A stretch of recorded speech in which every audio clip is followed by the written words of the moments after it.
Salut, Sophie Robert, les petits bonheurs d'entreprendre. Écoutez, bienvenue sur ma chaîne.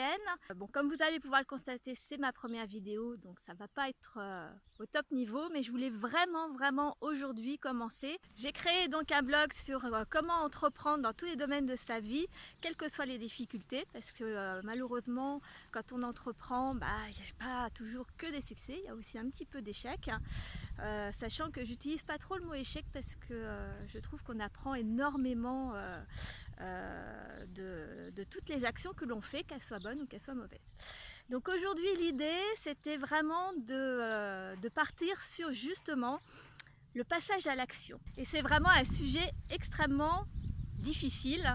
Donc je voulais vraiment faire le passage à l'action parce que quand on entreprend un projet, le premier pas est de faire quelque chose. On a beaucoup d'envie, on a beaucoup de rêves, on a envie de voyager, de faire un tour du monde, de changer de vie, de créer une entreprise, je sais pas, d'écrire un livre, beaucoup de choses. Mais en général, le plus difficile c'est de se lancer, de commencer par quelque chose et de se mettre un petit coup de pied au derrière, quoi qu'il arrive, d'avancer. Alors là, je suis donc sur ma première vidéo. Vous verrez que ce n'est pas forcément l'idéal. J'ai le soleil dans les yeux, je dois avoir plein d'ombre à peu près partout. Je m'exprime difficilement, mais je fais mon premier pas, ma première vidéo, et pour aujourd'hui, c'était ce qui était le plus important. Et voilà, et en fait, j'ai créé mon blog il y a maintenant, depuis le 1er octobre 2017, donc ça va faire maintenant 9 mois. Et ça fait 9 mois que je procrastine de faire les vidéos. C'est pas facile.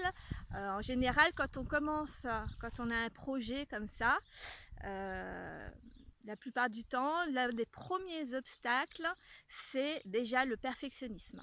Alors c'est vrai que quand on veut se lancer dans un projet, on aimerait que toujours tout soit parfait tout de suite, qu'on arrive tout de suite à bien s'exprimer pour ce qui me concerne dans la vidéo, à trouver le bon sujet, à bien structurer, etc.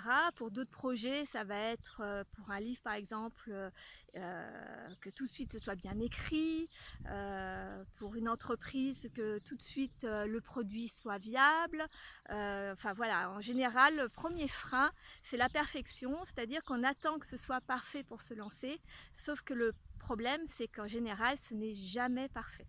Le projet va évoluer avec vous au fur et à mesure, mais on n'arrivera jamais à atteindre la perfection, et en même temps c'est ça qui fait que on apprend énormément, qu'on se développe, qu'on avance, etc. Donc ça c'est le premier frein quand on veut passer à l'action, donc la perfection. Le deuxième frein au passage à l'action, c'est évidemment le regard des autres. Parce que déjà, d'une part, on n'est déjà pas très fier de soi, puisqu'on sait que ce ne sera pas parfait.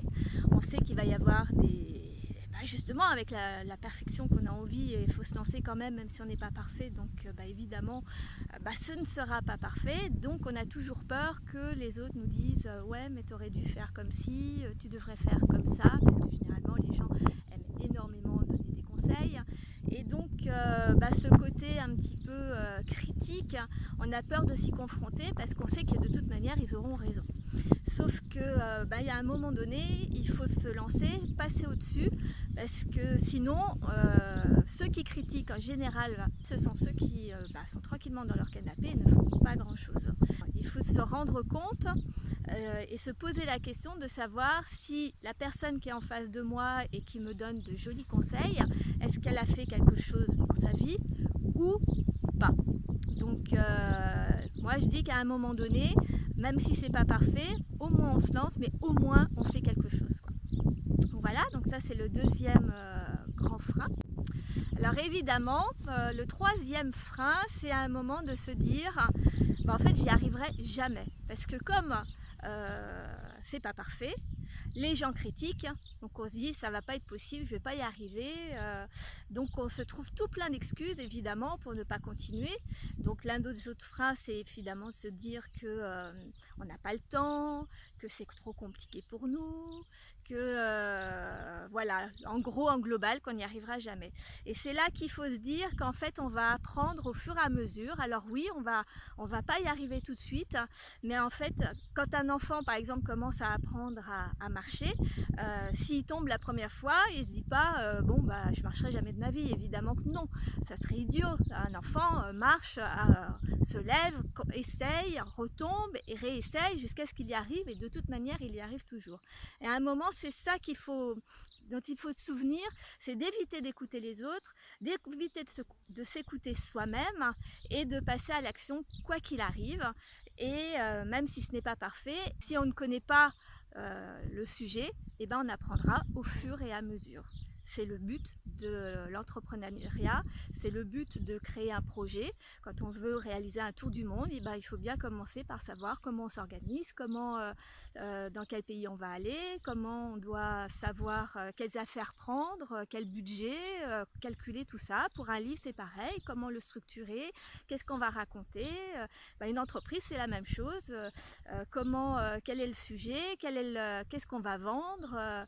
Enfin voilà, donc on apprend au fur et à mesure et on évolue également moralement au fur et à mesure. C'est-à-dire que d'ici, là je suis sur ma toute première vidéo, mais quand j'en serai, je sais pas, à 100, 200 ou 300, et ben vous verrez que j'aurai forcément évolué et j'aurai forcément progressé, et en plus j'aurai pas attendu d'être parfaite pour me lancer, parce que d'ici là peut-être que j'aurai quelques centaines d'abonnés, j'espère en avoir plus, mais on verra ça d'ici là. Alors tous ces facteurs, ce sera vraiment les bonnes excuses pour procrastiner. C'est-à-dire de se dire, bon je le ferai demain, je le ferai la semaine prochaine, non mais je suis sûre qu'à la rentrée ça va être bon, ou au 1er janvier, comme il y a toutes les résolutions que l'on prend, etc. Donc il n'y a rien de pire pour un projet, parce que si on procrastine demain ce sera mieux, ce ne sera jamais évidemment. Donc ça c'est le dernier point qu'il faut absolument surmonter. Évidemment, comme c'est ma première vidéo, je te l'ai dit tout à l'heure, l'idéal ça va être que tu ailles voir sur mon blog, c'est que moi je vais compléter avec un article écrit, je suis un petit peu plus à l'aise dans l'écrit, donc je t'invite à aller voir mon blog lespetitsbonheursdentreprendre.com. Je vais te mettre le lien en dessous évidemment de la vidéo, et puis voilà, je lance donc ma première série de vidéos. J'espère que ça te plaira. Je vais essayer au fur et à mesure de développer vraiment le côté comment on fait pour apprendre, comment on fait pour avancer dans les projets, et malgré le stress que ça peut générer. En gros, je t'expliquerai un petit peu tout ça mieux au fil de mes vidéos. Je te fais une bise, à très bientôt, ciao! Bonjour, bienvenue à tous, Sophie Robert, donc bonjour à tous, salut.